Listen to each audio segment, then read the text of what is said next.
In a podcast ruled by fear.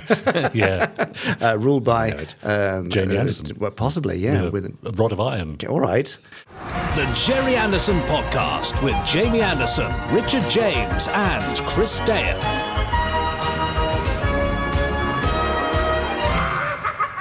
Pod 273 of the Gerry Anderson Podcast. We're doing it right now, are we? Well, when did you want to do it? I don't know. Get a few minutes' time. It's fine. I thought I might get a coffee. Sorry, but... have I interrupted you? No. It's absolutely fine. I just thought, because I've got a script ready and we're all here. Everything's the lights, the camera's going, mics are hooked up. So I thought we'd just do it now. Well, that's very boring of you to do that. But okay, fine. Sorry. I was also just adjusting my headphones because people pointed out that I wear them weirdly. But I'm carrying on wearing them weirdly. But I think maybe they've been a bit forward in the past, okay. and now they're... Also, people are a bit concerned about just the one ear showing. Yeah. But at least it's your kind of upstage ear, as we would say in the theatre. I could change it so that you can... No, nobody needs to see my clammy ear. Anyway, we've probably put a lot of people off already. Yes. Yeah, well, let's try and win them back. I'm the owner of only one clammy ear, Jamie Anderson. Who are you? Yes, I'm afraid to say... I'm getting there. I've got a couple of quite clammy ears. And I'm Richard James. Yeah. And also we're joined by someone with two very dry ears. Yes. Old arid ears, as we called him. That's what we call him. I didn't think we were going to mention that on the podcast, but that is exactly what we call him. Yeah, it's finally out there in the world. It's the Randomiser himself, Chris Dale on the sofa. Hi, Chris. Hi, arid ears. Chris, sorry. Don't call him that. No, don't call him that. Oh, I see, sorry. Not in public. No, fair enough. Well, he is here with the Randomiser, of course, a magnificent machine. And also his randomiser too. Yes, because it contains every single episode of every single Gerry Anderson series. Yes. And there's a point later on in the podcast where he will invite our guest, who this week is Ayshea Brough, again, for the second part of her interview, to press the button on his randomiser to select a random episode of a random Gerry Anderson series for him to watch and to comment on and pull apart and generally... No, I don't know. Just see how it ticks and what's interesting and what isn't. So that'll be a little later on. I can't wait for that. We've also got some news from bespectacled Jamie Anderson. Oh, yes, over there in the studio back in Wales. Yep. And we've got emails from our Podsterons who've been emailing us in at podcast@gerryanderson.com. Yes. The second part of, as I've mentioned, of our wonderful interview from Ayshea Brough. Yes. So shall we crack on with it then? Why? Why did you do this? What have I done now? It's not even funny. What isn't? The thing where you ignore FAB Facts, where I've got a book that's on the table that I'll pick up in a minute. It's right there, isn't it? Yeah, staring at me. It is. Go on, put me out of my misery. With the book, it's quite heavy. I probably could. No, just read a FAB Fact. Oh, sorry. Okay. Yeah. Well, let's go straight into FAB Facts then. Now, time for this week's FAB Facts. Yes, indeed. I've got a book of FAB Facts. Yes, indeed. I often refer to it as a tome. You do. That's quite recent, I think. Is it? Yeah, I think so. I feel like I've been doing the tome thing for some time. Why don't you just call it a book? Okay. I've got a book of FAB Facts. Doesn't sound as good. And I'm going to flick through that book. Richard's going to shout FAB at a random point. That stops me somewhere inside the book. Yeah. And hopefully there we happen upon a rather marvellous FAB Fact. Hopefully we do. Yeah. So, Richard, are you ready? Born ready.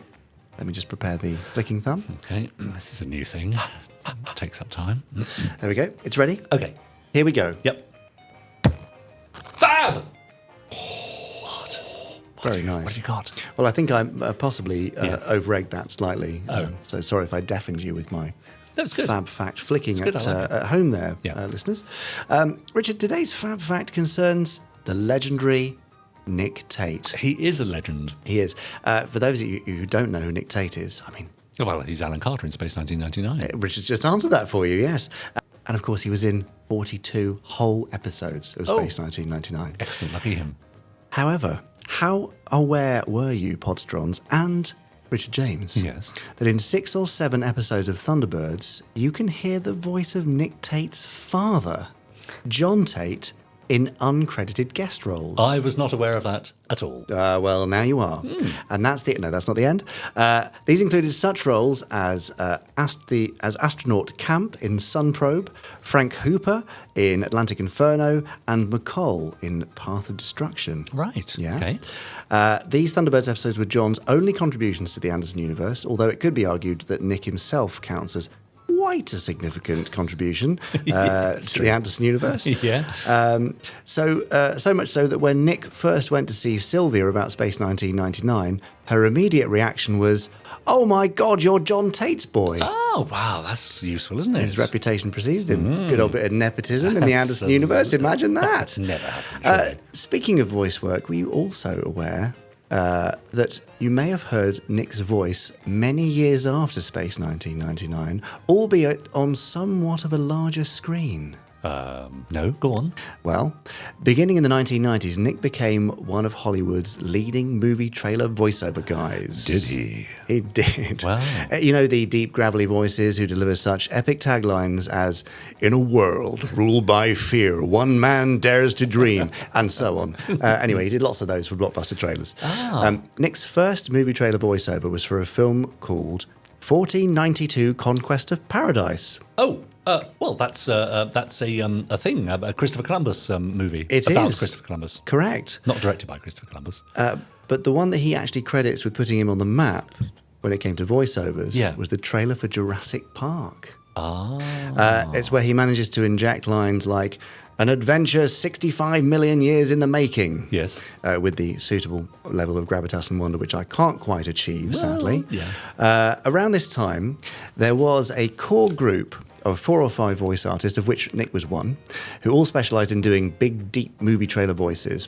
But once you learn to recognise Nick's trailer voice, it can become quite fun listening out for him elsewhere. Great. From here, Nick was soon a regular demand for trailer voiceovers, such as the big 1990s hits like Apollo 13, GoldenEye, Congo, Stargate, Free Willy, Tomorrow Never Dies, Independence Day, and many, many more. Amazing. Even into the 2000s, of course, the SpongeBob SquarePants movie. That's the one he's probably best known for now. So, Podsterons, we'd like to know, what's the most obscure or unlikely movie trailer that you've ever heard Nick's voice on? Gosh. Email us podcast@gerryanderson.com. Wow. Amazing. Now, didn't John Glenn direct a Christopher Columbus movie? That wasn't 1492, was it? Oh, I don't know there. Come on. You're really testing me. I think there were 2 at around about the same time, because I think it was something of an anniversary. And there was that one, 1492, I think had Gérard Depardieu in it. But I think John Glenn did another, but I can't remember what it was called. Well, do you know who will know? Podsterons. Absolutely. Email us the answer to that as well. podcast@gerryanderson.com. Yeah, good. Nice, I like it. I did hear, talking of voices, the old fallacy trotted out, I think on the radio the other day, about, was it Brian Cobby, I think? Oh, who not did that the, again. Who did the voice for the talking clock. Yeah. But At was the also, third stroke. The Times sponsored by... Sorry, That's it. I used to call it all the time when I was a kid. I know, isn't that weird? Yeah. Calling up to see what the time is. Wouldn't do it now. Well, obviously not now. Doesn't exist now. No, because it's on your phone anyway, so why would you? But yes, you know, the radio presenter also mentioned that he was also responsible for the... Thunderbirds Countdown. Yes. Yes, but when he was asked, didn't he basically say, I may have done it, I can't remember, but it does sound like me. Yes, which is fair enough, isn't it? That's a fair enough comment. It sounds a lot more like Peter Dineley than it does Brian Cobby. Yeah, of course it does, exactly. Yeah, anyway, there we are. Yeah. Like it. Good. So I'm a big fan of Nick Tate, so any fab fact about Nick Tate is fine by me. He's a very nice man. Is he? Yeah. That's nice to hear. Big fan of Homage Lily. Is he? Yeah. Aren't we all? Well, absolutely. There's another one for the podcast for the guest in the future. Nice, yeah. Anyway, there you go. Good old Nick and his amazing voice brings us epically to the end of this week's Fab Fact. Oh, I thought you were going to go Tate Facts. I just did it in a kind of movies trailer style. Oh, okay. In a world. In a Fab Fact. Yeah. That's nice. I like Beautifully that. done. Thanks. Yeah. I mean, always, do they talk like that all the time, do you think? Or is it something that they sort of switch on when they need it? I don't know. Isn't it? Does he kind of go all method and announce everything from the moment he gets to the studio? Have you ever met Peter Dixon? No. But you know of him? Of course I do. He's the famously did the X Factor. Yeah. Well, that's sort of Ollie Murs. Rachel Adedeji. That's it, yeah. Do you think he always talks like that? Of course he does. No, fine. Don't Good. doubt it for a second. Good. Talking of not doubting things for a second, I have never doubted the capacity of our wonderful roving reporter, Jamie Anderson. In his specs, sometimes a nice little knitted bit of knitwear going on as well. Does he give a knitwear? I think once he's had some knitwear on. Really? Sitting in front of those, shelves of Anderson tat. And a tat. Never doubted his capacity to bring us the latest Gerry Anderson news. Thank goodness, because he's the only one who's going to do it. And here he is now. Over to me.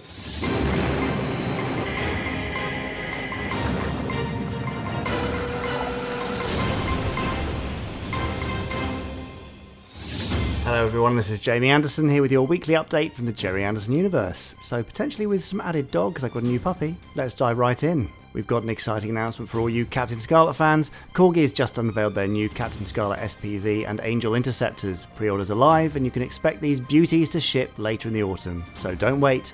SIG, spectrum is green. Mark those calendars. Thunderbirds Day on the 30th of September and Breakaway on the 13th of September are fast approaching. We're ramping up with special releases and announcements for each of these fantastic series, so you won't want to miss out. For a sneak peek, check out our teaser article at gerryanderson.com. Speaking of calendars, our brand new Thunderbirds and Space 1999 calendars are here for 2024. They're shipping as we speak.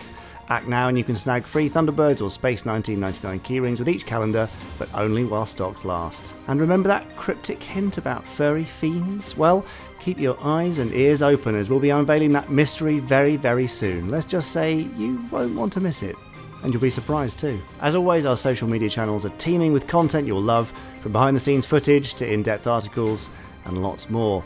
There is never a dull moment on our feed, so make sure you're following us to get your daily dose of all things Anderson. Well, that wraps up this week's news. Stay tuned for more exciting updates, and as always, let's keep the world of Gerry Anderson alive and well for generations to come.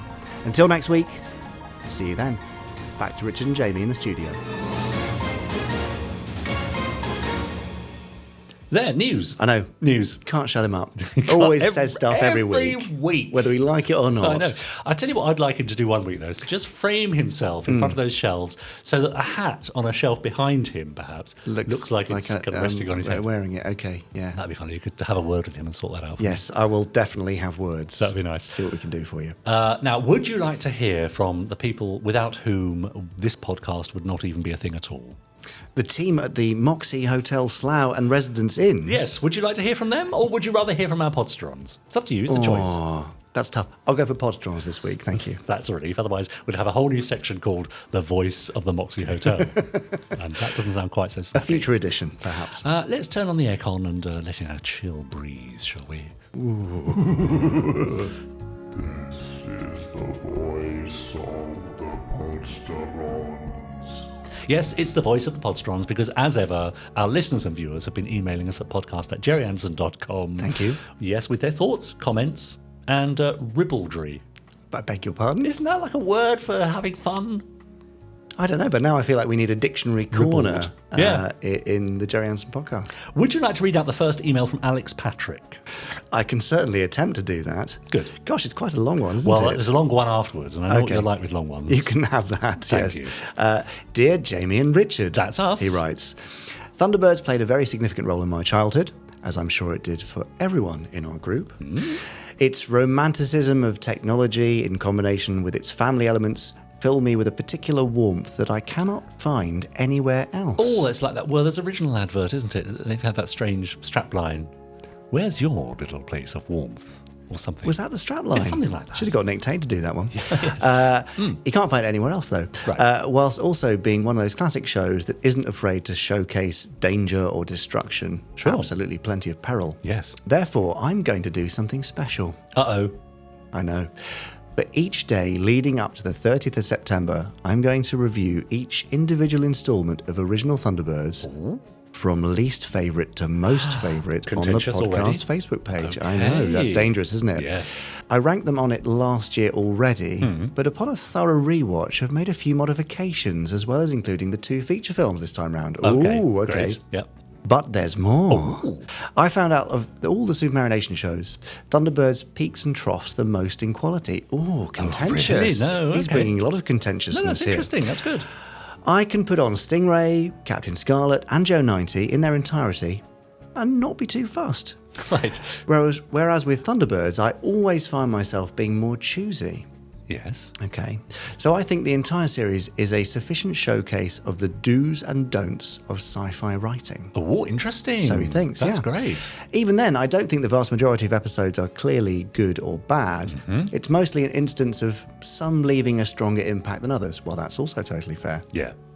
I have established 3 sets of criteria when analysing an instalment. Oh, I love criteria. Gosh, Come on. a lovely framework. Yes. 1. How effectively does it utilise the formal elements such as plot structure, tone, pacing, and shot composition? Okay, yeah. Number 2. How well does it adhere to the core ideas, in this case, saving lives and scientific marvels? Right. And 3. Is it a solid introduction for a first-time viewer? That's an interesting Yes. way to classify it, isn't it? Absolutely. Anyway, so stay tuned as I count down to Thunderbirds Day. Kind regards, Alex Patrick. Oh, I can't wait. That sounds really interesting. Ooh, Having but Are we going to agree? Well, it doesn't matter if we disagree? don't. That's the thing. This is Alex's version of events. No, but it's bound to, spark some conversation. Of course, and that's what we love here, conversation. Hi, Richard, Jamie and Chris, says Ed Tipton in rainy Hereford. Well, it's rainy here as well. It's a nice place though, Hereford. Yeah. As a long-time listener to the podcast, I came on board around episode 9 or 10. I've been consistently entertained by Richard experiencing the 7 stages of grief with FAB Facts, gradually progressing from denial, anger, bargaining and depression right through to his recent first signs of acceptance. Yeah, aren't you doing well? Previously on the podcast, there has been mention of links between... You see what I did there? Yeah. There have been mention of links between the worlds of Gerry Anderson and some of the greatest bands of that era. We've had a Fab Fact about a meeting between Sylvia Anderson and the Rolling Stones, as well as the Beatles affectionately joking about Supercar and Stingray, as well as Get Back appearing in an episode of UFO. Yes, indeed. As it is Barry Gray's birthday at time of writing, several weeks back now, I thought it only appropriate to write in with a Fab Fact connecting the great man himself with another seminal 60s band, The Who, and hopefully this will help Richard fully accept and come to terms with Fab Facts. Right, Barry Gray, who was apparently a key figure in the earliest stages of the Who's career. The unlikely connection began in World War II when Gray was called up to serve in the RAF. Whilst based at RAF Padgate, Gray was encouraged to start a dance band with other musical conscripts to raise funds and morale. Of the many musical soldiers who passed through the camp and Gray's band was a young saxophonist called Cliff Townsend. Keeping up? Just about. They got on well and kept in touch after the war ended. 20 years later, Cliff's young son, Pete, had started a band which was becoming very popular locally, and they were keen to make a demo recording. Cliff was aware of his old friend Barry Gray's home recording studio and asked if Gray could assist the young band. This would prove to be the very first studio recording ever made of the fledgling Who, though sadly it was never released either on an official release or a bootleg. There, shame. Anyway, I just couldn't pass up giving Barry Gray his just due on his birthday, says Ed. The man's work is a huge part of the power behind Gerry's productions, and I've yet to hear one of his scores that isn't a highlight of the show or movie that it was written for. Discovering that he was also a key player in the emergence of one of my favourite bands of all time is a delightful little feather in his cap. Take care all, and keep up the consistently excellent work. Oh, that's nice. All the best from Ed Tipton. Wow. There. I did not know that link. No, I didn't know that. That's good, isn't it? Gosh. Amazing. It's all sort of interwoven, isn't it? Yeah. A tapestry of... And more nepotism. It is everywhere. Can't escape it, can you? And interestingly enough, by the time we listen to or view this particular episode of the Gerry Anderson podcast, I would have seen The Who in concert. No way. How's that? Gosh. Yeah. What for? I'm going to see them in Sandringham. Is that a birthday present or? Nah, I just happened to be in the area. Amazing. Yeah. Oh. So there's that as well. Go and share the Fab Fact with them. I think I'll see if I can get backstage and tell them, excuse me, no, I've got a story about Barry. Hello. Oh. They'll definitely listen. Yeah, right. And a final one, I think, there for you, Jamie, from Martin Smith. So there is, thank you. Hi, Jamie, Richard and Chris. Hi, Martin. Chris says hi too. I don't know if the current format of audio CD releases in the replica Century 21 card sleeves will continue. He's talking about Cloud of a Billion Lights, Terrafake and Martian Menace. Oh, yes. These card sleeves are quite difficult to store, as they can't be easily identified when stored vertically, side by side in a cupboard or a rack. I have a suggestion. Oh, yes. Could the Gerry Anderson store produce a box, perhaps in faux leather, embossed with the Century 21 Records logo on either side, which could then be stored on one's undershelf for easy storage? This would be a nice, easy, compact way of storing this type of CD, and not too expensive to purchase from the store, also generating sales and revenue for your good sales. What do you guys think, FAB Martin Smith? What do you think? Well, I don't know. I'm not entirely sold on the card sleeve thing yet. I like them. I think they look cool. Yeah. But I share your concern, Martin, about... Yes. How do they look on the shelves? Yeah, Just if you kind of prop them, That's right. prop them all like facing. That's a lot of shelf space. But it does take up a lot of shelf space, you see. But then you've got the concerns of plastic cases, all the jewel cases and all that. That's right. It's a difficult one, isn't it? What an annoyance. We want to do the right thing. I think I would find some sort of base with some grooves in that you could slot them in and kind of then flick through to the one you want. But then you still can't easily see what's where, can you? Oh, what's the solution, Jamie? Yeah, well, maybe it is Martin's faux leather box. Wouldn't that be lovely? I love a bit of faux leather. Could it be suede? Suede box. Possibly. Lovely, wouldn't it? Nubuck. leave it with us. We'll explore all the different materials and let you know, Martin. But thank you for the email. All for now, but do email us at podcast@gerryanderson.com because we love to get your messages and we also really enjoy reading them out. We do. Sorry, I forgot there for a moment. I was getting distracted by what's coming up. Are you as excited as I am? I think I might be more excited than More you. excited than even the Podsterons getting in touch at podcast@gerryanderson.com. Well, I think the proximity to this person makes it more exciting. What a delight to welcome back our amazing guest from last week. She's a bona fide globe-trotting star. For 5 years, TV audiences were invited to lift off with Ayshea. Alongside her many acting and musical appearances, she's also written a book about her career and a compilation CD of her favourite songs. It's amazing she's found the time to join us. It's Ayshea Brough! Ayshea, thank you so much for joining us again. Pleasure. Now, last time you shared your memories of Fireball XL5, your first Gerry Anderson memory, and also the beginnings of your career in the entertainment industry. On the whole, do you have fond memories of those early years? Yes. And do you think they made you the woman you are today, to some degree? I don't know. I think I was just living life, having fun. I think you're not really aware, maybe you were, when you're like 19, 20, of where you're going. You think you know everything. You don't know anything at all. Yeah. But I was just enjoying it. It all seemed there for the taking. Wow. If you just had a little bit of luck and an opportunity, but everything was possible. Do you think those are opportunities that may not exist now for someone in your position, as it were? No, I think that it's different. Yeah. But I think maybe the reality shows have given people a chance to, in moments, to fulfill their dreams. Yes. And the talent shows. Yes.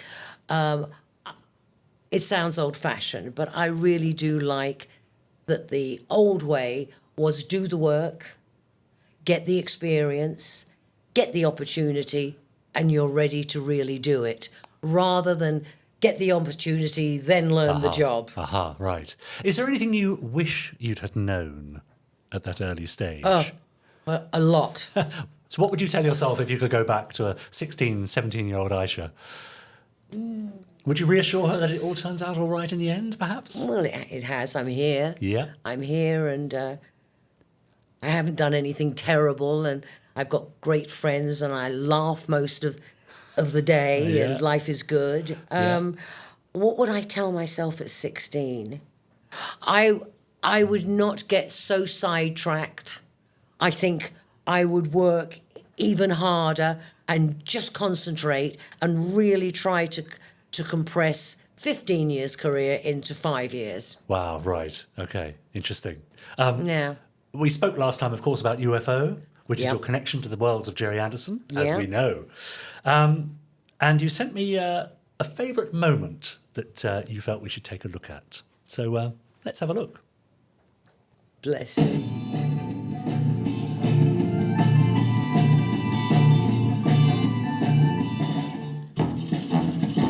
Weren't they great titles? Amazing titles, yeah. And the music's fantastic, isn't it? Barry Gray, of course. And the car looked good. Lovely. There she is. Oh, look at her. Do you know Keith Alexander, the guy, was the voice of Topo Gigio? Ah, right. Do you know the little Italian mouse? Ah.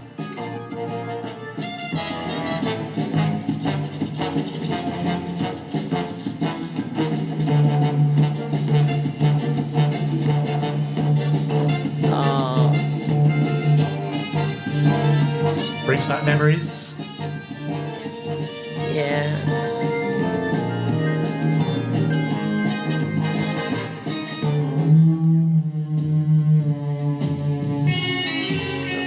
Now, here we go.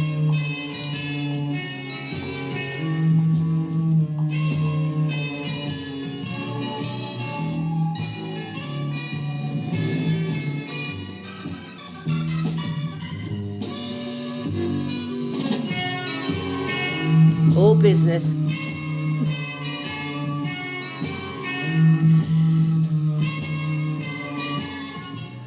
So let's not downplay that. Pretty much the first, I know there's a short scene before that, but pretty much the first shot of a brand new series from Gerry and Sylvia Anderson. Yeah. And you're in it. Yeah. So there's that. Yes. And I didn't know, they booked me to do the bit that I was meant to do. And then they called me and asked me to come down. And they said, we want you to do the titles, which was a lovely thing for them to do for me. First of all, because if you are on screen and recognisable for more than 3 seconds, you get residuals forever. So they were handing me a lot of money. And of course, because you're in the titles, that's every episode. Yeah. I see, yeah, great. All over the world. Yes, so, of course. And it doesn't matter what, if they don't have any scenes of me or whatever, it's in every episode. Yeah. So I get a residual for every And do you still get those now? Yeah. Now, of course, I don't need to know numbers, but was there a peak to that during the 70s? Yeah. So that was nice little... Even up to the early 2000s. Yeah. It was bringing in a fair amount. It was a wonderful thing. Right. Now it's a few £100s a year. That's right. But it's still... That's a few £100 a year. Yeah. It's a Christmas present, isn't it? Yeah. It's a gift. Yeah, exactly. And then the scene outside Elstree Studios there, if you were arriving to work with your folder. Yeah. Tell us about that day. Can you remember anything about that? I remember Gerry. It was like being in a movie. Yeah. Because he was on, the dolly, and he was doing the whole thing, and there was only me. We had a whole crew and whatever. And you had people sort of in the background doing one or two things. But he said, right, this is what I want you to do. I want you to be thinking about your job and you're going. And so I'm motivated. I'm a professional and I'm doing something that's worthy for the earth. And I thought, how come he can't see me? He's behind me. Yeah. And finally, after a good few shots, I said,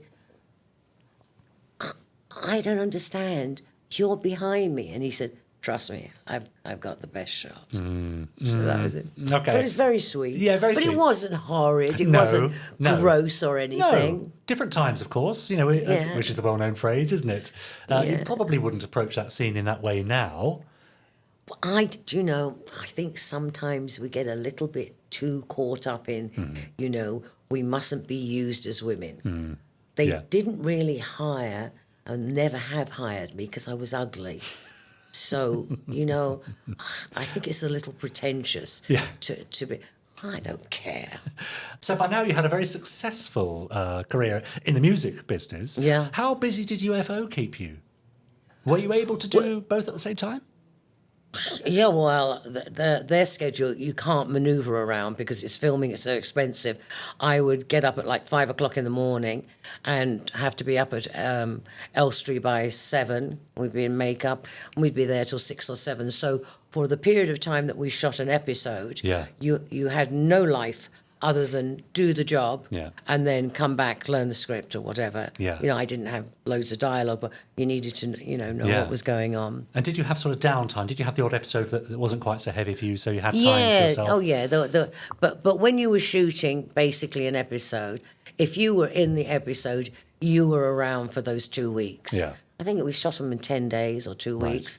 But when I wasn't doing that, I was doing Lift Off, my own show, which I did a day a week up in Manchester, but I would rehearse down here in London, anything I had to do. But that was shot live. Didn't go out live, but it was shot in one piece on 1 day a week. And then I worked 7 days a week doing live cabaret. That's extraordinary. So I'd go and do my band call on a Sunday, you started, and then I would finish the following Saturday. So I worked 52 weeks of the year, I would say, 7 days a week for like 4 years. Hard work, of course, but did it feel like work? No. Sometimes I would stand on stage. I mean, I'd do pantomime, I'd do spring season, summer season, and I would stand and I would think, this is a great job. Yeah. It really is. Beautiful, I have a full orchestra. Yeah. Gorgeous clothes. Yeah. People treated me very nicely, really nicely. And of course, in cabaret, you have that intimate relationship with your audience. That I found the scariest thing, was being on stage. I have no problem with 30,000 people and a big stage, and I can feel the warmth and I can pick someone out. cabaret always seemed a bit weird to me, to be made up and all the glitter, and the person's 4 feet away. It feels like I rushed up and sung in someone's face. Yes, that's so right. it took a while to get used. Other people found it their happiest medium, not for me. Yeah. My happiest is theatre and television. I love television somehow or other. I have never had a minute's nerves with. The camera has always been my friend I could talk to. Yeah. I don't have a problem with Amazing. that. And how did you find touring in that case? I love Yeah. live because it's theatre. Yes, I see. It's theatre. Yeah. You could walk out and you could feel the heat. Wonderful venues. Yes. I mean, I played some beautiful, beautiful arenas Yeah. that you go in. I mean, not O2, but, Yeah, you know, when I was doing it, they were fabulous theatres. I've done every #1 theatre in this country, and then I did panto in all the #1 theatres. Now that is hard work. Time-wise, Yeah. it's never ending. Yes. You're just on all the time. But I loved it. Yeah. I loved it. Let's have a quick look at Liftoff with Ayshea. Oh, God. What have you got?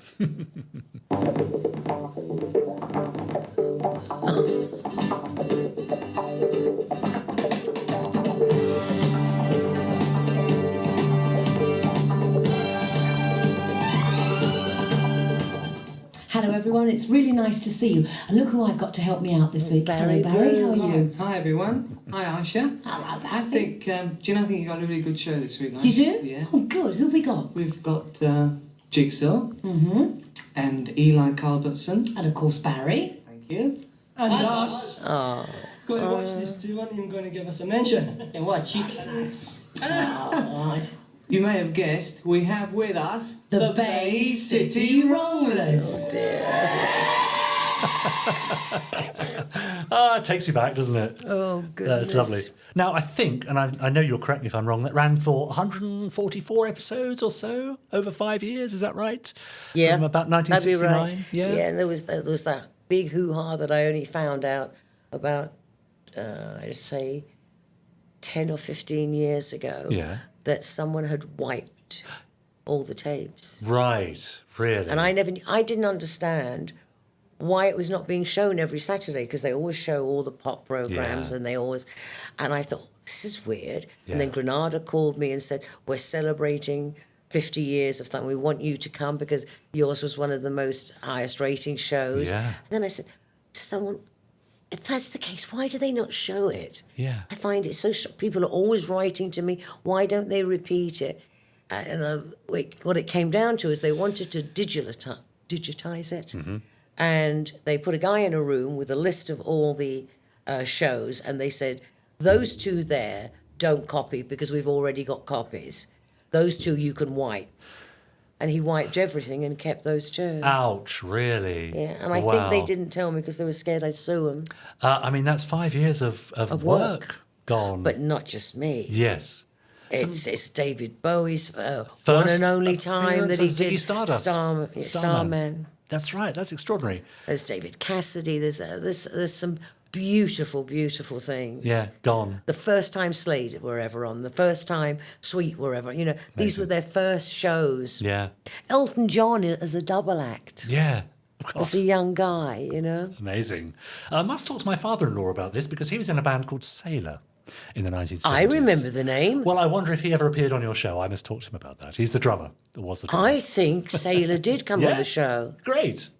Well, you have to ask him. Yeah. So you did a whole day. Did it take a whole day to shoot an episode up in Manchester? We'd leave London. Most of us came from London. Yeah. Oh, and this is the days of, you wouldn't believe, British Rail. Ah. The guys, because we would get on the train at 7:30 or whatever it was, and they would have our breakfast already.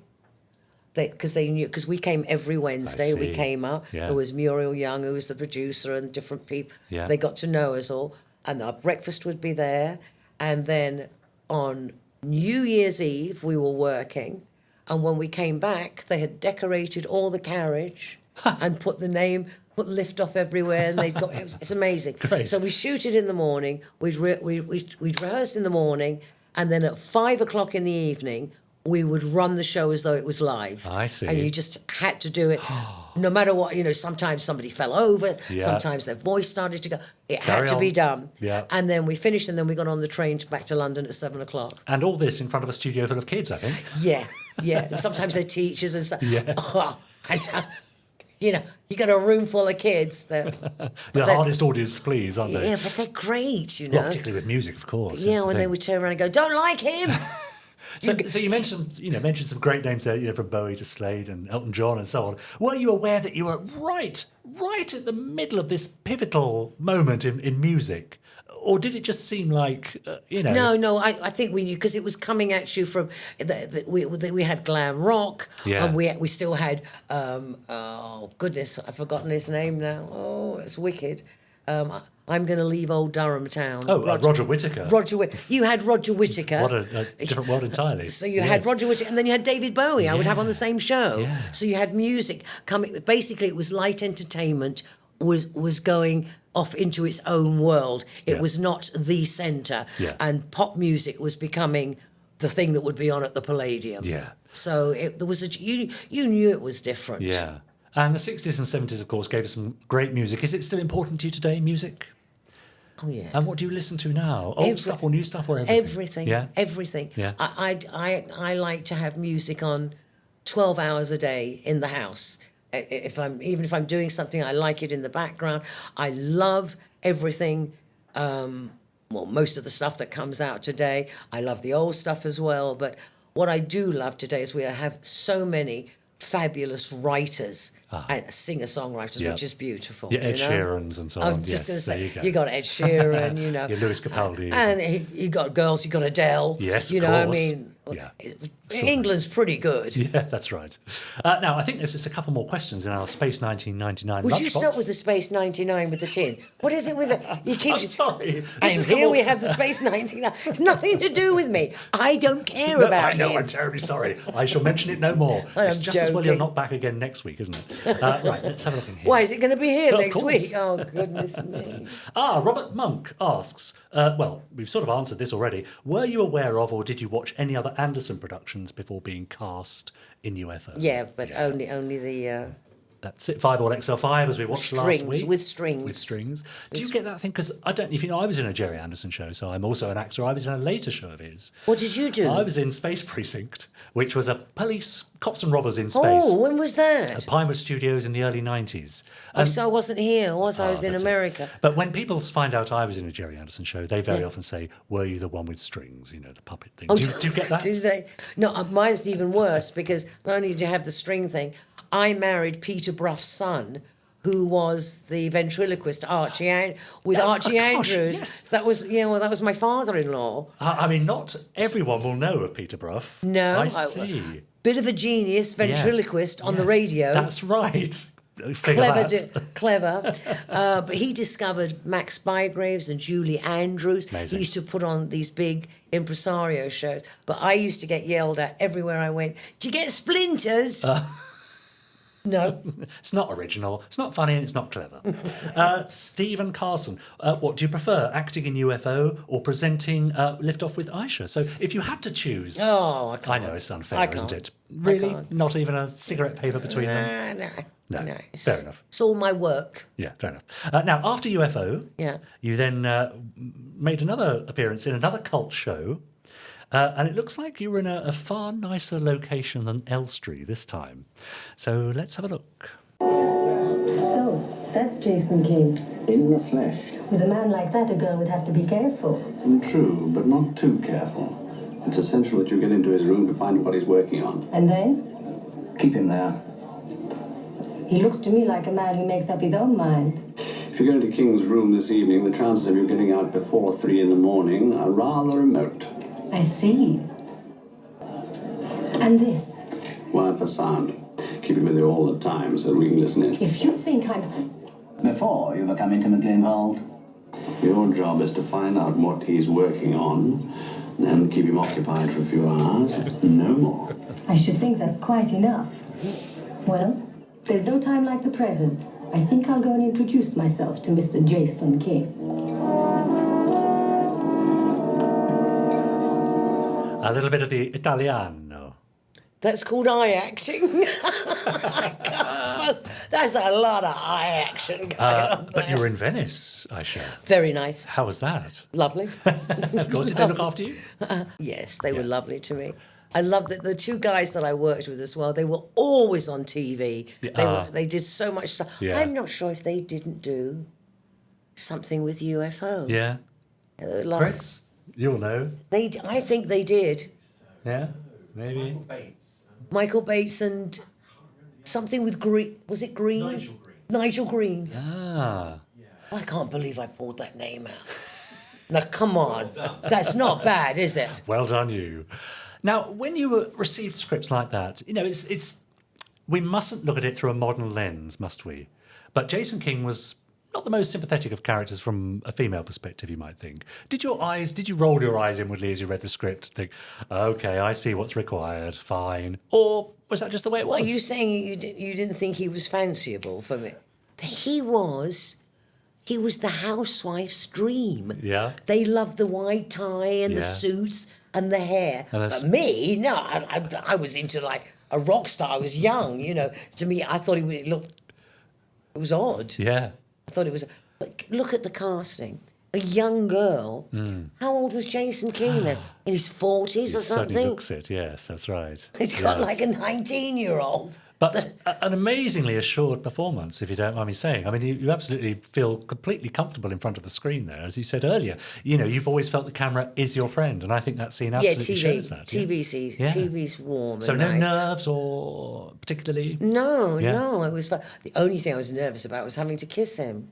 Oh, how was that? I've never kissed anyone before on screen. Mm-hmm. It was a bit weird. How many takes did that take, I wonder? Oh, I think there was 2, and I said, yes. I've done it now. That'll do. So he was nice enough. He was pleasant. Yeah, good. Glad to hear it. A very busy few years then included live stage work, as you said, touring the UK with Cabaret. How different a process is it from working on a stage to working in camera? Do you prepare in a different way? Of course, you have a rehearsal if you're part of a panto, which you may not get as as part of a TV show. But was your working process different? I think the secret of television. I mean, that where if you're going to do something, sort of on a regular basis, not like UFO, because you're not really feeling the person. There's not enough dialogue for you to get really close and understand them. But it's as big as life is in reality. It's not bigger. Yeah. Whereas theatre is much, much bigger. Yeah. To be natural on stage, you have to be so much bigger so that it crosses the footlights. If I turn around and just talk like this on a stage, it's going to be lost. It has to be. It has to draw them in. And that's why I think I like TV, because I like people. So talking to a camera... Yeah. Yes. It's a different thing, and I am never really that much aware. Once I start, I know what my position is and what I'm meant to do. But once I'm there, that just becomes part of me. I'm not worried how I look and whether my voice sounds right. That's gone. Where you're far more aware in theatre of, are they hearing me? Is this coming across? Well, that's what happens to me. It's a continual thinking process when I'm doing anything theatre. Now, it's interesting you said there about your work in UFO, and you said that, there wasn't particularly much to draw on. It wasn't a well-drawn character. No. So what you have left to draw on is yourself, isn't it? And that's where I think an actor in those sort of roles can stand or fall. But luckily, I would suggest, you had already lived a full and rich life, which you were able to almost subconsciously bring to those moments. Do you think that you could actually look at her and think she was more than yes and no and okay? I can imagine so, yes. I can imagine that character has a life beyond the screen. I think there were a couple of times that I was very lucky that they allowed me to show concern. Yeah. And just something, Yeah, that's right, yes, which presents you as being more human, I suppose, doesn't it? Now, in 1975, you represented Great Britain at the World Popular Song Festival in Tokyo with a song written for you by Elton John entitled The Flowers Will Never Die. That's right. So all in all, you record... And I didn't win. And I had an Elton John song. How close did you come? Do you remember? I think I did really well. Because they put me on tour and it was highly commended and they gave me. But people can be so mean. I can remember... I won't say who the contestant was, which country it was, but the manager of this particular contestant sort of cornered me and said, well, you don't have to worry because it's all fixed, because it's Elton John, so you're going to win. Oh. Well, I have to tell you, no one has said to me that I was going to win. Yeah. And that it was because of it. I was sitting there trying to learn what my number was in Japanese, so when they called out the number, whether I'd got through or not. But I was very young and I thought that was so mean. Yes. He was so jealous and so angry, and it wasn't true. Yes. And I didn't win. Yes, there you go. So you were out there for a week, I think, the competition? For a week for the competition, and then you like toured. another 3 or 4 weeks to tour. You toured with the other contestants? With the winner and different people. And how did you all get on? Do you remember? Really well. Really? Because you were all thrown together in the same boat, I guess. Yeah, and they're so brilliant, the Japanese, at organising. You have to remember that we had every language, and so the translators that we had translated not only from their language to Japanese, but then to English as well. So they spoke like 8 languages. Incredible, these girls. I became very good friends with some of the people from France and from Sweden. Yeah. And years later, I bumped into one of them in Los Angeles, and we got up and sang together. It was strange. No, that everybody was really kind to everyone else except this one manager guy. Yeah. Because you're representing your country. Yeah. It's a really big thing. Yeah, absolutely. So why did you leave us? What took you away from the UK to the US? Personal reasons or professional? I went across to be with a friend of mine, Susan George, and I was going to stay with her for a couple of weeks, and I met my ex-husband. And we went out a few times, and then I came back, and he said, I really need you to come back to America because I don't really want you to leave. So I went back, and I married him 6 months later. Oh, wow, okay. So that's why I went. And did you feel like you were leaving something behind or starting something new, or both? I was leaving everything. Yeah. All my work, everything. Because I actually thought then, not I'm going there now to start an American career. Yeah. I thought I'm going to go and I'm going to retire and I'm going to marry and have children and live a quieter life and do that, which I didn't. No. And then we have you back, of course, in the UK. So lucky us. And you put all of this, I understand, in a book, the Book of Ayshea. Yeah, I don't really put. It's more. A photographic biography rather than my story. Yeah, I haven't done yet. So these personal photographs from your there are photos career. that I've had, photos that people have sent to me. Wonderful. And we sold a lot of books. Great. And was that a pleasant experience looking back and collating all those pictures? Yes, because it's a very dear friend of mine was the publisher and came and said, would you like to do this? Because a lot of people have asked if there's a book, if there's what, and I said, yeah, I'd love to do it. And so I got to take all the photograph albums and sort out different things. Yeah. And David Howe was the one who put it all together.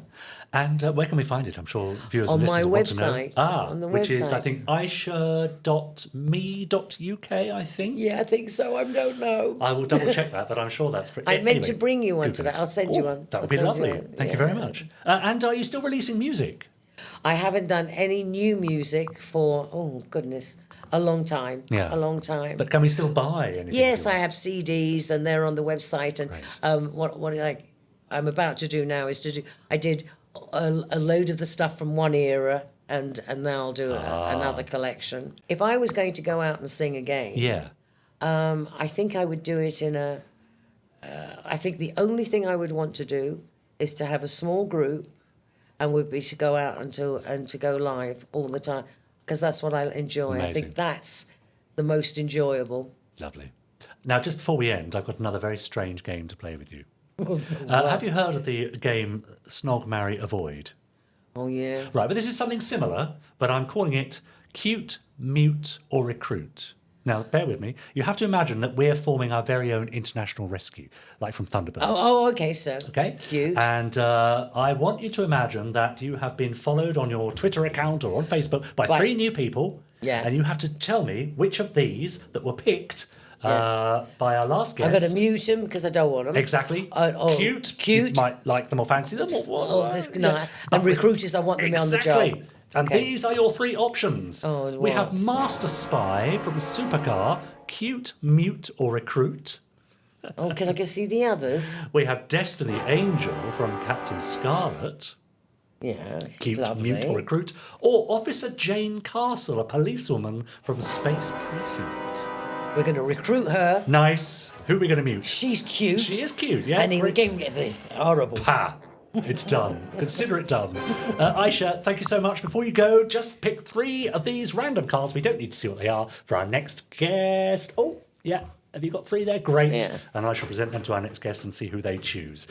Thank you so much for joining us. I have to say, it's been an absolute pleasure. One to tick off the list for me. It's been delightful to meet you. Thank you for joining us. You were a pleasure to be with. You're very kind. Ayshea Brough, everybody.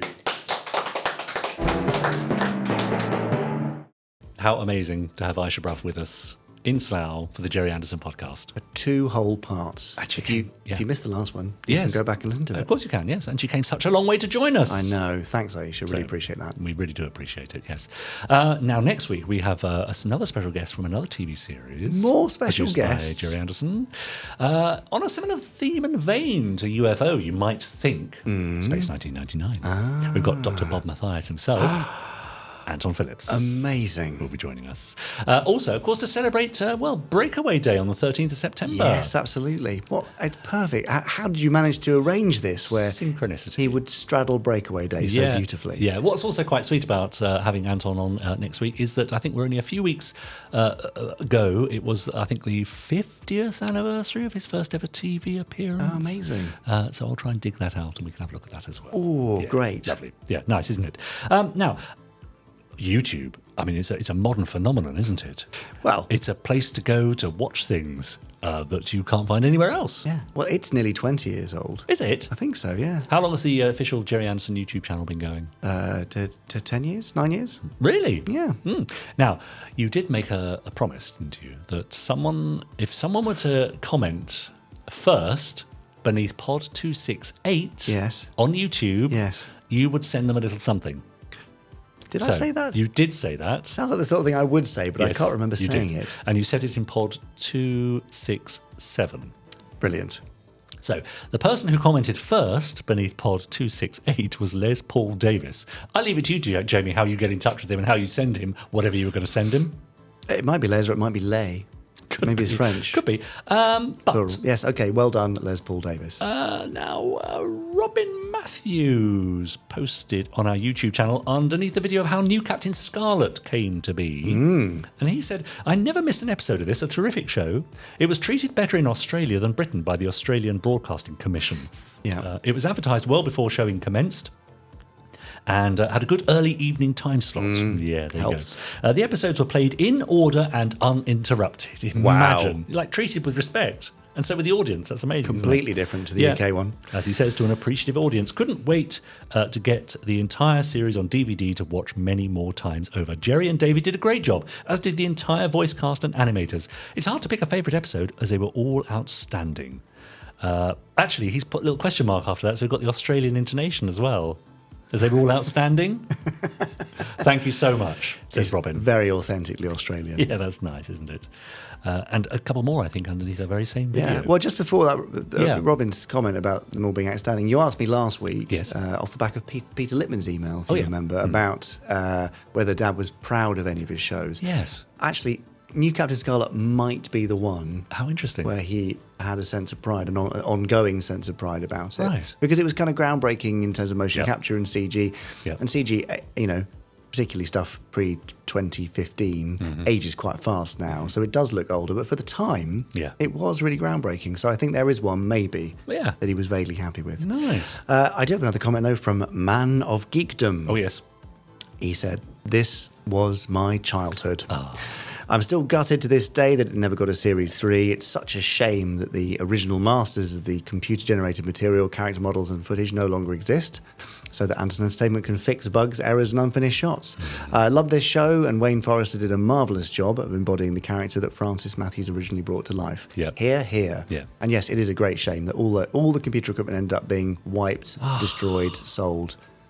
So crazy. all those bugs and mistakes you mentioned, unfinished shots. Yeah. Why did that happen? Well, just because it was tough. Again, they were breaking new ground. They were doing amazing new stuff, and they maybe weren't seen as bugs or mistakes or unfinished shots. It was just as good as they could get it at the time while getting a show out.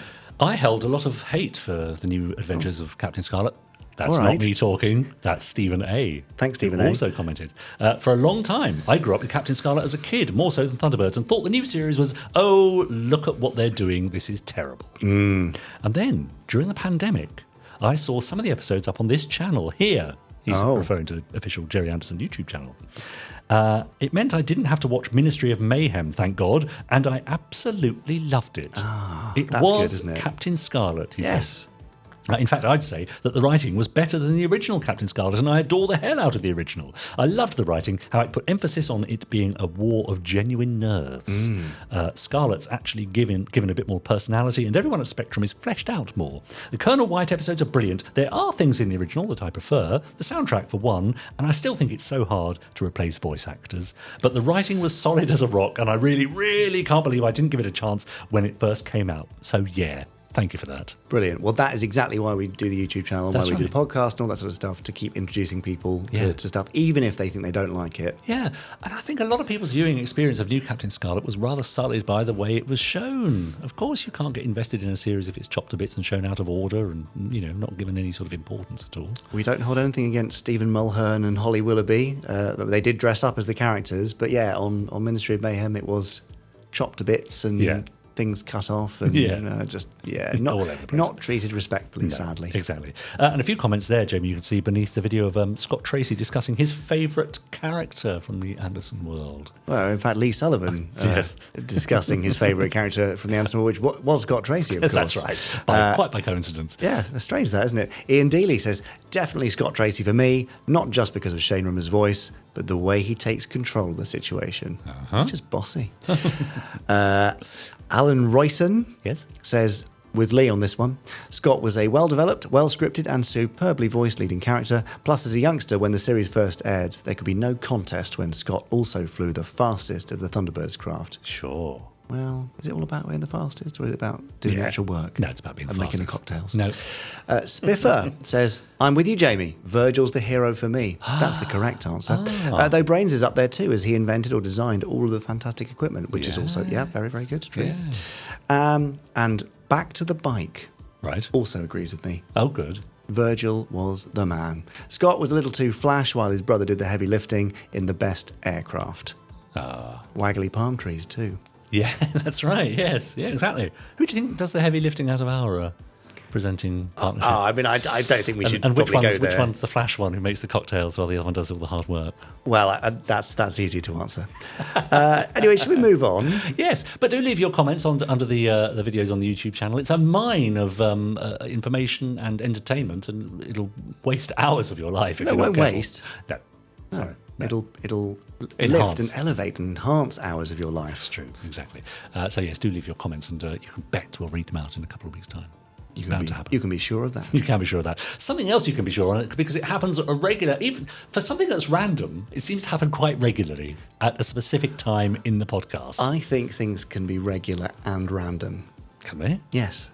Well, because if I throw a dice every 2 minutes, sure, that's both regular and random. And that's isn't it? essentially what Chris Dale does every time he gets one of our lovely guests to press the button on his randomiser. Absolutely the same. Should we see how he gets on? Yeah, I know which one I'd rather watch anyway. The dice. Yeah. Over to you, Chris. Ayshea, would you like to return to Jeff Tracy's sofa? Oh, the randomiser. Yes. Here we go. You're ready to have another go with the randomiser here? Any particular series you're hoping to see come up on here today? Oh, I don't know. No? Not sure. Something from UFO would be nice, wouldn't it? Oh, I'd love that. That would be nice. I'd Well, love that. whenever you're ready, you can Okay. press the button. We'll see what you get today. Okay. Yes, it's just doing its thing. It's a lovely machine, isn't it? Beautifully made. Beautifully made. And it looks like we have this week's episode, which, I'm afraid it's not UFO. It is, in fact, Terrorhawk's Unseen Menace, which is another very good one. It is. So it is, I'm not knocking it, but you were hoping for UFO. Maybe I'll try another time. Maybe next time. If you invite you back, we'll try again. Okay. But in the meantime, thank you very much. I'll go. Bye. Safe journey. So, we welcome back to the Randomiser. It's Terrorhawks. Again, it feels like I've not long seen a Terrorhawks episode on the Randomiser, but you have to remember, I'm recording these way in advance of when they're being broadcast. So, The question is, which do another breakfast for young star. And it all looks thoroughly disgusting. My little ship sails through the space skies. You are it. The carbon jelly, then the granite crunchies. Oh dear. Young star. But it's another breakfast interrupted. You stuff your Well, presumably it's breakfast. Knowing young star, this could be the third dinner of the day. Something to show you. You have the undivided attention of your devoted son, Mother. What's he angling for there? Come forward, my Lord Moid. Oh yes, this is a Moid episode. We're establishing the character early. Really, it's the second major appearance of Moid. He was introduced at the very end of Happy Maid Day, at least that's when we first saw his face. And then he made a couple of cameos in To Catch a Tiger and Play It Again SRAM. He disguised himself as Mozart. Sorry, Zelda. Another beautiful reaction from Zelda there. They get some really nice expressions on these puppets. You can't deceive me. No, nobody would dare. You question your mother's word? Mine? Yes, Zelda. Tweak the Republic. Oh yes, this is a bit of clever puppetry. Well, very simple really. It's the puppeteer presumably working the nose from within. My nose. Quite simple, but again rather effective, and it's something you couldn't do with the Super Marionation puppets, for instance. It's making good use of the fact that these are, foam and latex and rubber puppets. Oh no. Oh, poor young star. Why is everybody picking on him? As the Invisible Man. Yes, I am the Invisible Man. Amazing! How you can see right through him. I can't remember if the Queen song was out after this or before this. I'm going to guess that probably wasn't a reference to Queen, but I've always sort of mentally taken it as such. It would be nice if it were. Of invisibility, Moid will terrorize the Terrorhawks. I thought we were going to go back to Sistar going, terrorize the Terrorhawks, but it's probably been used in other episodes as well. And it's a very clever use of a character who can disguise himself. That's something that could, lend itself to a lot of storytelling potential. And aside from, disguising himself as hero and Tiger in his first appearance, then of course as Mozart, it's strange that they would go to being able to make himself invisible. But it's a very clever idea.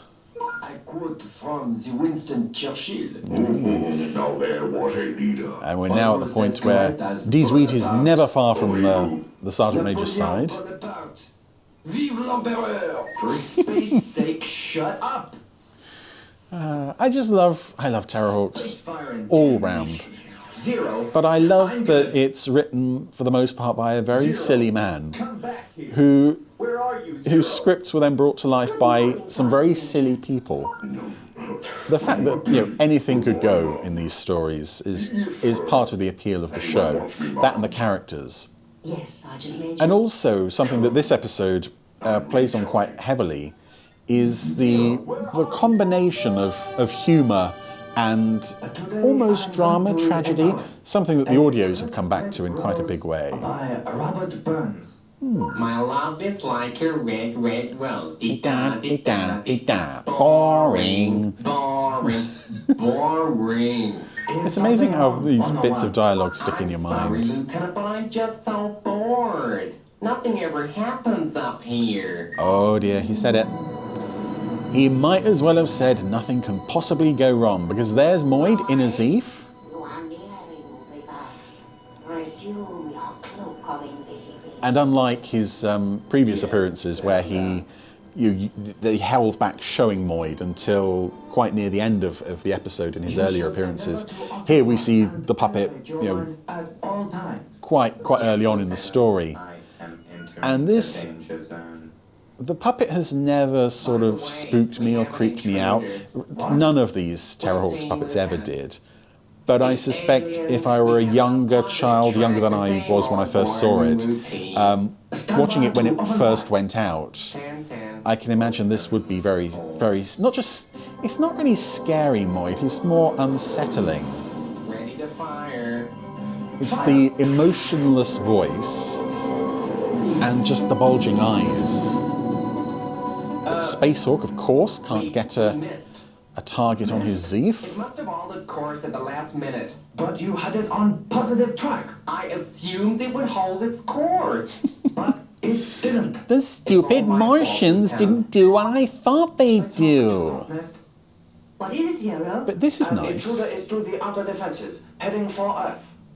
An error of judgment on my part. A nice little moment of camaraderie. I don't know what to say. You didn't have to cover for me, Lieutenant.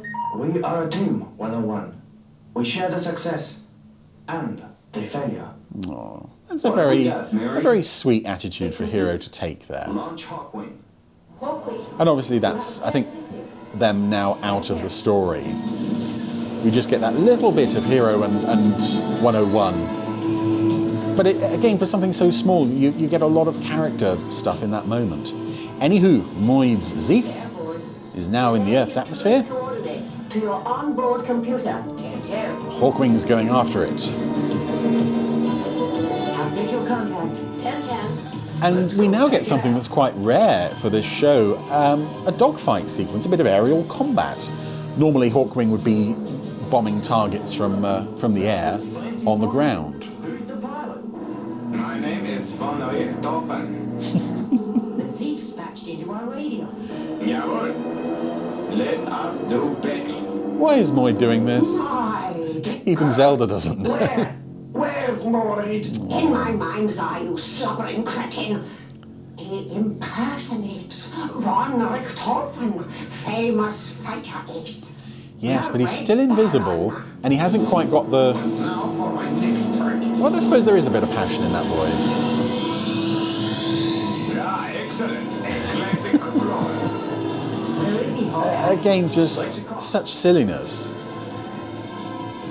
I also like there that Youngstar seems scared of Moid, and that continues into... There's a later episode, Series 2, where Moid is mentioned, and Youngstar's like, oh, where Moid? But they've managed to hit Moid's Zeef. Of course, Kate and Hawkeye managed to do that. And a lovely crash sequence from this Zeef here. I think we said before that a lot of the desert environments in the show, they all look nice, but they get a bit samey. They did some nice work there in spicing that up a bit. Putting a few more trees and branches and such around the place.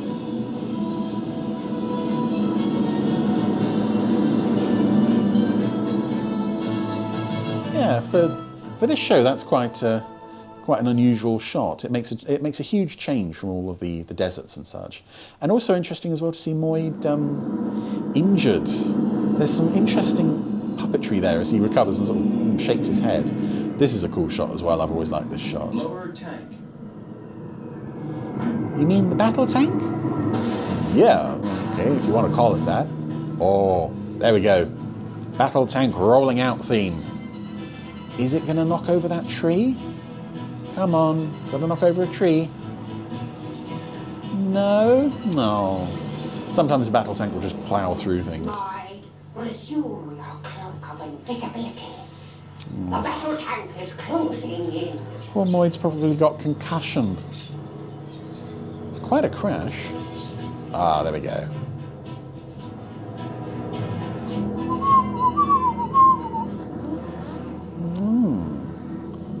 So now there seems to be nobody aboard the Zeef. 10-0, sir. The battle tanks found nothing. You followed it down. No one walked away from that Zeef. So what happened to the pilot? Continue the search. Sir. I hate to cut and run. I love how it never occurs to anybody that, you know, they heard the voice on the radio. Nobody thinks that they should be looking for some German flying ace happening to be roaming the area. You met him at one of Kate's parties. I did? And here comes one of Tony Barwick's puns. You wanted to call him Daniel. Dan Druff? Mary, I don't believe you. Lower cargo doors. We believe her, because we know what Tony Barwick is like. But here we get the beginnings of a slightly odd, almost a detour really with this story. Because, you know, Moid's mission is to infiltrate Hawknest. He's now invisible. Presumably he got aboard Battlehawk to get aboard Hudson to go back with Kate to her house. Why didn't he just stay on Battlehawk? We have this sequence with him sort of following Kate around for a while, which is quite spooky and atmospheric. What's that? Stay where you are, or I open fire. I'm the rhyming zeroid, but sometimes rhymes don't work. Don't get in this state. That you, Miss Kate? That's quite sweet. Yeah, 5-5, another character who didn't make it to the second series. I don't know if it's fair, though, to say that this Moid stuff is... I don't think it's padding, and I wouldn't necessarily call it a sidestep, because this, A, is quite sinister. Such beauty, so near and yet so unattainable for such beings as myself. But B, you can imagine that he's sort of allowed himself to get distracted, particularly with that reinforcement from Zelda and the tears. The tears are quite revealing. The music on this episode is also some lovely stuff. But yes, the introduction of this Moid subplot, and it is a subplot within the wider story of him infiltrating Hawknest, is quite interesting, and it's a shame that the show never really returned to it after this episode. I know they wrote an episode for Moid for the second series, Attempted Moider, that would have again touched on this. But there's so much dramatic potential there. Yes, madam. I'll have a check-up as soon as we get back to Hawknest. When Kate also remembered Do you believe in ghosts? experiencing something unusual. Silver ghosts. No, madam. Would you like some light refreshment, Howard? Never eat, never drink when I'm doing business. And I'm here to do business, right? Ooh, you're right. This is right. Miss Kestrel, this is Howard Druff. Pleased to meet you, Miss Kestrel. Let's get down to business, shall we? Right away? I'm trying to figure out who that's an impression of. I haven't got it. But again, this is What's going on? strange within the context of Moid infiltrating Hawknest. Why is he going into the studio? Is he that much of a fan of Kate's that he wants to hear her sing? And you know what I'm going to say. Here's a Kate Kestrel song. I love all the Kate Kestrel songs, and I think it's a real genuine shame that A, that they never really troubled the charts in our real world, but also that so little of this material survives. Fortunately, this song does. The original audio tracks for this episode survive. But yeah, we now have this joke of Moid pushing his way up to the table and helping himself to the drinks and the sandwiches. Now, you know, granted, he's come all the way from Mars. He's probably quite hungry. It's probably quite thirsty. But it's a strange sort of disconnect with this tortured, haunted soul that is Moid. And we also have him shoveling sandwiches and drinkies down his mouth. Told you I don't drink. Oh yeah, right, okay, don't drink, I noticed. Also, I think the beginnings there of Stu getting frustrated with other people. Normally, well, previously, I should say, when stuff like that happened, Stu would be more either oblivious or just sort of, oh wow, it's amazing, man, Here, there's this sort of more acerbic side to the character creeping in. I'm sold. I want you to star in a special this fall, Miss Kestrel. My manager, F.W. Runkin, handles that side of things. But it sounds good. Moid has had a good afternoon on the catering front. I may try one a little later. Oh yeah, okay, fine, yeah, I mean, I do that, I mean, it might help soak up the drink, yeah? Oh. I gotta leave. You two enjoy yourselves now. Yeah, I don't think Stu would stay long in his job talking to was it director of vice director of network television or something? Let's get back to Hawk Nest. So Kate's aboard, and of course Moid has come back with a full stomach.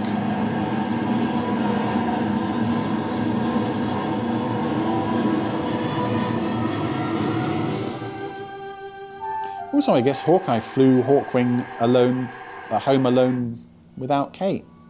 I'm sure he's very capable, but it's quite unusual. Mary? This is nice, though, the handheld stuff, which I think they also did in Mind Monster to suggest not only the presence of something alien, but also, with this episode, to put you into the position of Moid walking around the base. Admittedly being a bit clumsy, because he has to clue the Terrorhawks into his presence somehow. Now, you two, stop bickering. Yes, Mom. Oh, of course, Zero has a bit of a thing for Mary. And speaking of things, Moid has made his way to the power generator room thingy. Reminds me a bit of second series 1999 stuff. Intruder in Section 4. That's Section 4. Space fire, he got past the Zeroid guards without being seen. 10-10, Hawkeye. Kill the alarm. Well, unless it's 2-1. There's an intruder. Whoever he is, we'll surround him with a ring of steel. Oh, I like that Make phrase. sure you get him. Zero and his ring of steel. What's going on?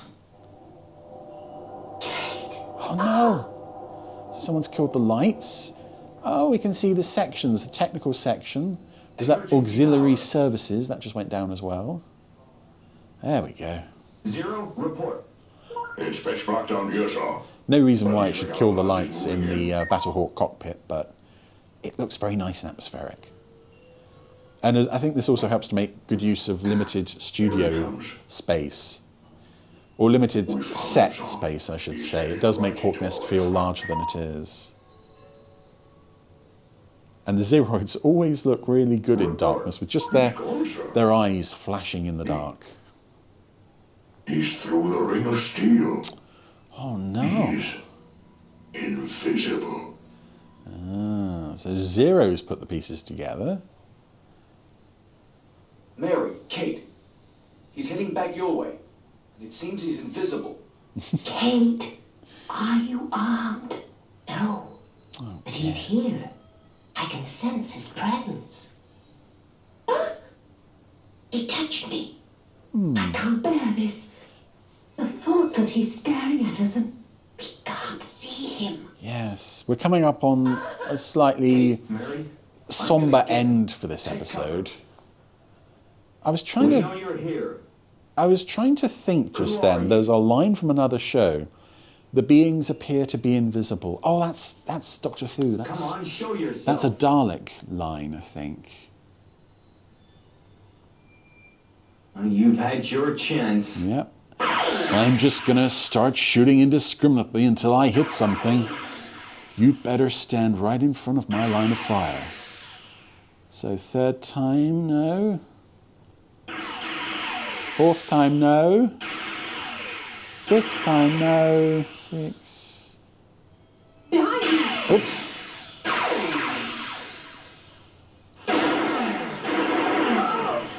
So was that the 10th or 11th time Tiger finally hit Moid, who tried to put up a fight, but unfortunately, it was all too much for him. It's Moid. Oh. You shot him. Don't worry. It was set to stun. Oh, poor Moid. I love that Mary is... You shot him. You shot the intruder who's here to destroy us. The reactor and destroyed Hawk Nest. That's gorgeous framing of the Moid puppet there. I have no face and little will of my own. Oh. You had chances to kill any one of us. I cannot kill. Ah. It is the one shred of self-esteem I have left. It's a lovely line and a lovely touch to the character. Exactly what to do. Almost makes me wonder why he was assigned to the torture chamber in a previous episode, though. Zelda reclaims her own. Let's go, Moid. Oh, now the old tissues at the ready for quite a sad ending. As Moid walks away, he turns back. I will carry the memory of such beauty. His eyes full of tears. To feed my feeble spirit. And he's basically just admitted to the Terrorhawks, please help me. My life is hell. And they can't do anything because he's Zelda's. Oh, well, that was Terrorhawks Unseen Menace, and I so wish the show had done more with Moid. I don't know if maybe they felt that, a little bit here and there went a long way, but this just reintroduces, and then redefines the character. It's almost like there should have been a continuation to this, and it's a shame that we never got the chance to see that on television, unfortunately. Indeed, after this, aside from the one mention of Moid in, I think, Jolly Roger 1, he's gone again until the audios, until the episode that I wrote, in fact, which I hope tied up his story in a satisfactory way, but really that was inspired hugely. I wouldn't say by this entire episode, but certainly by the ending, and that ending is probably the highlight of the story. It really sticks in the minds of a lot of fans, but overall a thoroughly good episode of Terrorhawks with an exceptionally emotional ending. Good stuff. Well, you're a happy bunny, aren't you? Of course I am. Because it's Terrorhawks. Any Terrorhawks makes me happy. Like any Terrorhawks. Yeah. Any single, so there aren't any sort of weaker ones where you go, oh, there's, yeah, of course, but like I still love it as a whole. I'm not putting a particular name. I mean, there's that audio episode. I know what you're going to say. Is it? It's the one that's a Vile. sort of. Yeah, that's the one. I mean, the lead character. Yeah, didn't quite get it's it. a bit weak. Weakest link in the cast. Yeah. Yeah. Yeah, Thanks. that's probably it. No, of course not. I love Vile. But no, because I'm the human embodiment of Moid, you see. Doing yourself down again. Do the audio adventures to you feel like an absolute continuation? Yes. It's a straight line from the TV show straight into the audio adventures? Yes, well, not straight into, because we set the audio adventures up as being 30 months after the original television series. Yeah. Yeah, well, it was actually 30 years, wasn't it? But 30 months. So, yes, but it is a continuation. And then a development of Nine Sign's character and an exploration of what it means to be a clone. And right. Yeah. So, I mean, Podsterons at home, if you've listened to the audio versions of Terrorhawks, let us know. What do you think? Do they feel like a continuation of the old TV series, or do they feel like something new? And is that a good thing or a bad thing? Just basically what I'm saying is let us know what you think of the audios. Basically that, yeah. But if you don't think they're a continuation, then I will be very upset. So yeah, if you don't, maybe don't let us know that. Yeah. Or just don't put the emails into the podcast. Just ignore them. Yeah, tell me. Cut them out. Yeah. Delete. Fair enough. Done. Exactly. Talking of delete and done, I think we're done. Are we? But I'm not going to delete it because I've got to upload it so people can see it. Yeah, don't do that. But that's the end, I think. We can safely say of Pod 273. Amazing. And what a podcast it was. It was. We had Fab Facts. We had the second part of our interview with Ayshea Brough. We had Terrorhawks in the Randomiser. Yes. We spoke about some stuff. Yeah. That's about it, wasn't it? Yeah. Read some Podsteron messages. Of course. And some YouTube comments. We'll do the same again next week. Can't wait. Lovely. See you then. See you then. Bye. Goodbye.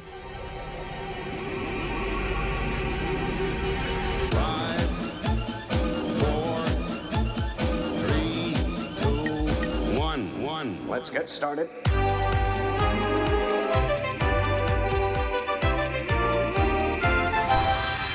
Let's go.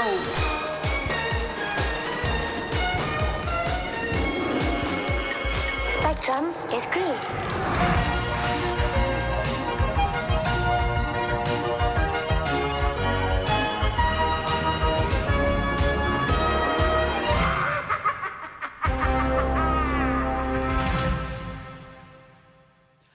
Can I just ask? Yes. I've noticed in the last few weeks this lovely retro lunchbox of yours. The lunchbox, yeah. Do you mind explaining what's going on here? Well, I mean, you remember in the first few of our video pods, we had this ridiculous idea of pulling viewers and listeners' questions out of Zelda's mask. From the mind of Zelda. It sounded cooler when we said that. Yeah. But anyway, Robert Taylor, who's one of our cherished listeners and viewers, was in the States. Yes. And happened to see this in I guess a second-hand store, vintage store. Yeah, vintage store. And do you know he had to give $30 for this? $30 piece of gold, yeah. Gosh. But it's a wonderful thing, isn't it? Space 1999 lunchbox, which we thought was perfect for putting in our questions from our listeners. It is a beauty. I particularly like, look at the back here. Yeah, it's the dragon. Yes. Gosh. In action, seizing Barbara Bain. Well, there you go. I can imagine the scream. And look, I mean, they've really gone into quite a detail detail a lot here, of detail. haven't they? It's very nice. It's a beautiful thing. Thank you, Robert. Yes, thank you very much for that. So there we are. Yeah. So I think that'll stay with us probably because it's a nice little receptacle. Oh, it really is. Isn't it? And I enjoyed saying the word receptacle as well. Good. I quite like the word lunchbox. Do you? Okay, maybe I'll use both interchangeably going forward. Can't wait. All right. Cheers Bye. then. Bye.